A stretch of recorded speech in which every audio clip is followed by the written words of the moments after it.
పశ్చిమ గోదావరి జిల్లా నర్సాపురం మండలంలో వరుసగా వైఎస్ఆర్ విగ్రహాలను ధ్వంసం చేస్తున్నారని వైఎస్ఆర్ అభిమానులు నిరసనకు దిగారు. నిన్న సీతారాంపురం సౌత్ సెంటర్లోని వైఎస్ఆర్ విగ్రహం ఎడమ చేయిని దుండగులు ధ్వంసం చేశారని, ఈ రోజు సీతారాంపురం పిల్లివారిపేటలో కుడి చేతి వేళ్లు ధ్వంసం చేశారని ఆందోళనకు దిగారు.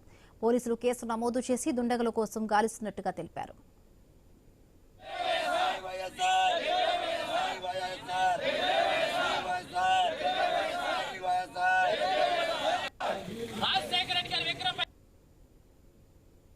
నర్సాపురం మండలం సీతారాంపురం సౌత్ గ్రామ పంచాయతీలో వైఎస్ఆర్ రాజశేఖర రెడ్డి విగ్రహం నిన్న చెయ్యి ఎరగొట్టేశారు దుండగులు.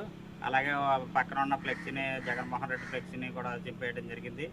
అలాగే ఈ రోజున నైట్ దుండగులు పిల్లిపేట సౌత్ గ్రామ పంచాయతీ దగ్గర ఉన్న వైఎస్ఆర్ రాజశేఖర రెడ్డి విగ్రహం కుడి చేతి వేళ్ళు విరిచేశారు.